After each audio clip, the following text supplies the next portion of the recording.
بسم اللہ الرحمن الرحیم الحمدللہ وحدہ والصلاة والسلام علی من لا نبی بعدہ اما بعد۔ معزز و محترم سامعین و ناظرین، السلام علیکم ورحمۃ اللہ وبرکاتہ۔ بحمدللہ تعالی، اللہ سبحانہ و تعالیٰ کا شکر اور اس کا احسان کہ ہم سب کو نبی اکرم نور مجسم صلی اللہ علیہ وسلم کی امت میں پیدا فرمایا اور اپنے حبیب صلی اللہ علیہ وسلم کے صدقہ پاک سے ہم سب کو ایمان اور اسلام کی نعمت عظمیٰ عطا فرمائی۔ حضرت سیدنا بلال بن رباح رضی اللہ تعالی عنہ، یہ مؤذن رسول صلی اللہ تعالی علیہ وسلم ہے، اور 20 محرم الحرام ان کا یوم وصال ہے، اور تاریخ اسلام کی تاریخ جب بھی لکھی پڑھی جائے گی اس میں حضرت سیدنا بلال رضی اللہ تعالی عنہ کا نام ضرور آئے گا۔ آپ رضی اللہ تعالی عنہ کا نام بلال بن رباح، آپ کی کنیت عبد الکریم اور ابو عبداللہ، آپ کی والدہ ماجدہ کا اسم گرامی حمامہ تھا، اور آپ بعثت نبوی صلی اللہ تعالی علیہ وسلم سے 28 برس پہلے پیدا ہوئے، اور آپ ایمان لانے والوں میں سابقون الاولون ہیں، جس کے لیے قرآن مجید نے بھی کہا کہ والسابقون الاولون من المہاجرین والانصار۔ تو حضرت سیدہ خدیجۃ الکبریٰ رضی اللہ تعالی عنہا، مولا کائنات حضرت مولا علی شیر خدا، حضرت زید بن حارثہ، حضرت سیدنا صدیق اکبر، اور حضرت یاسر، اور حضرت عمار ابن یاسر، اور حضرت سمیہ رضی اللہ تعالی عنہم کے بعد حضرت سیدنا بلال رضی اللہ تعالی عنہ ایمان لے کر آئے۔ آپ پہلے عبداللہ بن جدعان کے غلام تھے، اور اس نے آپ کو امیہ بن خلف کے ہاتھوں بیچ دیا، اور پھر امیہ بن خلف نے جو ظلم و ستم حضرت سیدنا بلال پر ڈھائے وہ تاریخ کے اوراق پر موجود ہیں، لیکن حضرت سیدنا بلال رضی اللہ تعالی عنہ نے ہر ظلم اور ہر ستم سہا، کیونکہ صوفیاء اور عشاقان رسول،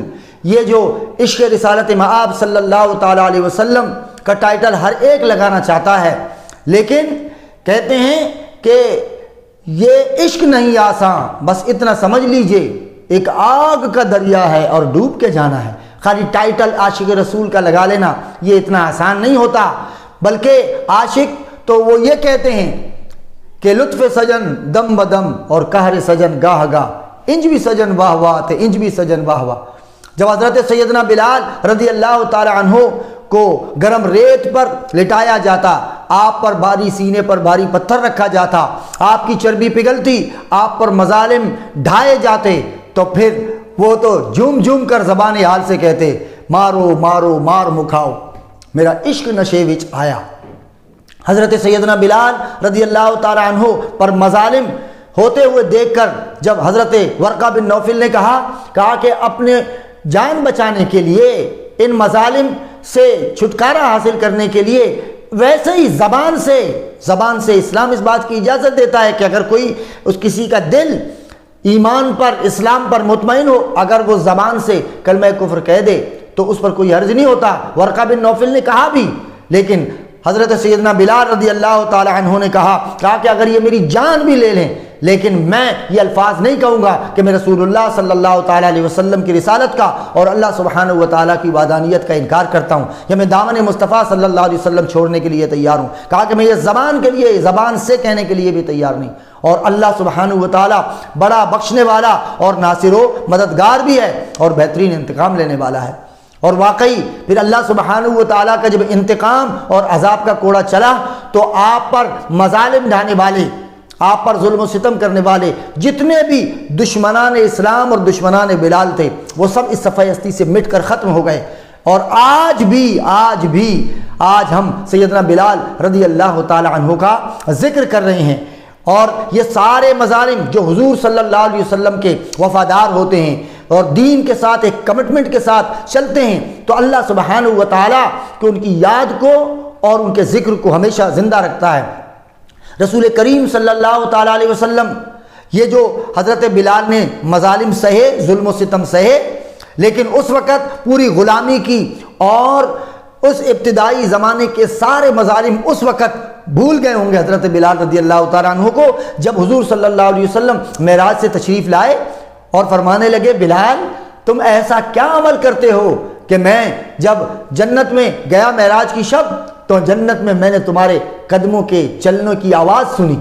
اب دیکھیے رسول اللہ صلی اللہ تعالیٰ علیہ وسلم، بلال رضی اللہ تعالیٰ عنہ تو زمین پر ہیں اور آپ جنت میں حضرت بلال رضی اللہ تعالیٰ عنہ کے قدموں کی چاپ کو سنتے ہیں۔ دور و نزدیک کے سننے والے وہ کان لالے کرامت پہ لاکھوں سلام۔ تو حضرت بلال رضی اللہ تعالیٰ عنہ نے عرض کی کہ یا رسول اللہ صلی اللہ تعالیٰ علیہ وسلم اور تو کچھ نہیں، بس میری کوشش یہ ہوتی ہے کہ میں ہمہ وقت ہر حال میں باوضو رہتا ہوں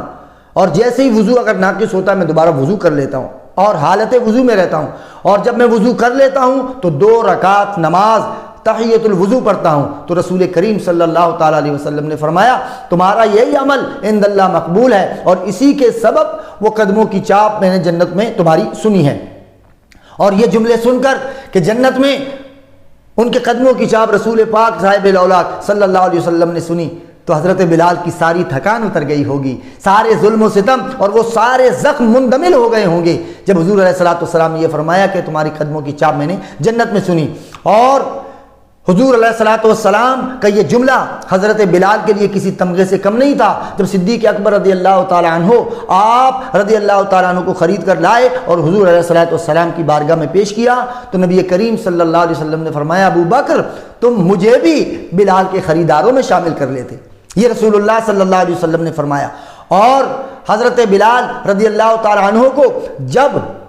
جب جناب حضرت ابو ذر غفاری رضی اللہ تعالیٰ عنہ نے ان کو رنگ کا تانا دیا تو اس پر وہ دل گرفتہ ہوئے، اور رسول اللہ صلی اللہ تعالیٰ علیہ وسلم نے جب حضرت بلال کو اداس غمزدہ دیکھا اور آپ کو روتے ہوئے دیکھا تو حضور علیہ السلام نے پوچھا بلال کیا ہو گیا؟ تو نہ چاہتے ہوئے بھی انہوں نے کہا کہ آج ابو ذر رضی اللہ تعالیٰ عنہ نے مجھے میرے رنگ کا تانا دیا اور کہا کہ تم تو حبشن اور کالی ماں کے بیٹے ہو۔ تو حضور علیہ السلام نے فرمایا جاؤ ابو ذر کو کہو کہ میں نے بھی ایک حبشن ام ایمن کا دودھ پیا ہے تو یہ تانا مجھے بھی دے دے۔ تو حضرت بلال نے جب یہ بات اور یہ پیغام رسول اللہ صلی اللہ علیہ وسلم کا حضرت ابو ذر غفاری تک پہنچایا تو حضرت ابو غفاری رضی اللہ تعالیٰ عنہ نے بہت معافی چاہی اور رو کر حضرت بلال سے معافی چاہی۔ آپ نے غور فرمایا کہ جو حضور علیہ السلام کے وفادار رہتے ہیں، تاجدار کائنات اور تاجدار ختم نبوت صلی اللہ تعالیٰ علیہ وسلم کس طرح کا مقام و مرتبہ اس شخص کو دیتے ہیں۔ اور فتح مکہ کے موقع پر دیکھیں سرداران قریش موجود تھے، ابو بکر و عمر، عثمان و علی، بڑے بڑے جلیل القدر زعماء اصحاب قریش سرداران قریش موجود تھے، لیکن فتح مکہ کے بعد حضور علیہ السلام نے حضرت سیدنا بلال رضی اللہ تعالی عنہ کو کعبے کی چھت پر کھڑے کر کے کہا کہ اب تم کھڑے ہو کر اذان دو، اور حضرت بلال رضی اللہ تعالی عنہ نے اذان دی۔ اس وقت جو کفار قریش کے سردار تھے ان کے سینوں پر چھریاں چل گئیں کہ آج ایک غلام کو رسول کریم صلی اللہ تعالی علیہ وسلم نے کعبے کی چھت پر کھڑا کر دیا۔ اور پھر سیدنا فاروق اعظم رضی اللہ تعالیٰ عنہ نے اپنے دور میں ہمیشہ حضرت سیدنا بلال رضی اللہ تعالیٰ عنہ کی تکریم کی اور ہمیشہ انہیں سیدی بلال کہا کہ جب آپ میرے آقا مولا صلی اللہ علیہ وسلم کے غلام ہیں تو آپ ہمارے سردار ہیں، یعنی ایک سردار خوش قریش عمر بن خطاب رضی اللہ تعالیٰ عنہ، فاروق اعظم رضی اللہ تعالیٰ عنہ مراد رسول فاروق اعظم رضی اللہ تعالیٰ عنہ حضرت بلال کو کہتے ہیں یا سیدی بلال، وہ میرے سردار بلال، حالانکہ وہ خود سرداران قریش میں سے ایک سردار تھے۔ رسول کریم صلی اللہ تعالیٰ علیہ وسلم اسی طرح وفاؤں کا صلہ دیتے ہیں۔ ایک روایت میں آیا کہ قیامت کے دن جب حضور علیہ السلام اللہ سبحانہ و تعالیٰ کی دی ہوئی نعمتیں تقسیم فرما رہے ہوں گے تو کہا کہ حوروں کی سردار حوروں کے جھرمٹ میں آ کر رسول کریم صلی اللہ علیہ وسلم کی بارگاہ میں حاضر ہوں گی کہ یا رحمت للعالمین، آج آپ اللہ کا دیا ہوا اللہ کی دی ہوئی تمام نعمتیں تقسیم فرما رہے ہیں تو مجھے بھی کوئی انعام عطا ہو جائے۔ تو حضور علیہ السلام نے شان بے نیازی سے فرمایا جاؤ، میں نے تمہیں اپنا بلال دے دیا۔ تو حوروں کی جو ملکہ تھی، سردار تھی، اور حوریں کیا ہیں؟ رسول اللہ صلی اللہ علیہ وسلم نے فرمایا کہ جنت کی ایک حور اگر آسمان کے دروازے کھول کر اس میں سے جھانک لے تو ان کے چہرے کی نورانیت اور چمک اتنی ہے کہ سورج کی روشنی بھی ماند پڑ جائے۔ تو جب ایک عام حور کی یہ کیفیت ہے تو سرداران حور میں سے جو سردار ہے، ملکہ ہے، اس کی حسن و جمال کا کیا عالم ہوگا۔ تو اس نے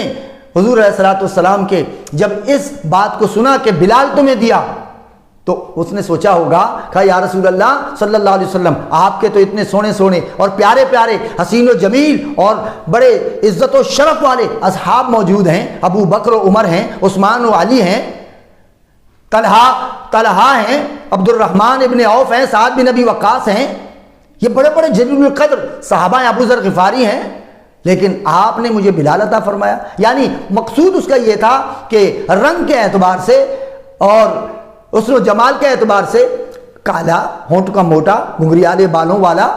وہ ہمیں دے دیا۔ حضور علیہ السلام نے مسکرا کر کہا کہ یہ تو میں نے کہا کہ میں نے تمہیں بلال دیا ہے، بھی تو میں نے بلال سے پوچھا نہیں، تم کیا بلال کو رد کرو گی؟ میں بلال سے تو پوچھ لوں وہ بھی تمہیں قبول کرتا ہے یا نہیں کرتا۔ اور جب حضرت بلال سے کہا گیا کہ تمہیں حوروں کی سردار دی گئی تو حضرت بلال نے کہا یا رسول اللہ مجھے تو بس آپ کے قدموں میں جگہ چاہیے، مجھے حوروں کی سردار کا کیا کرنا۔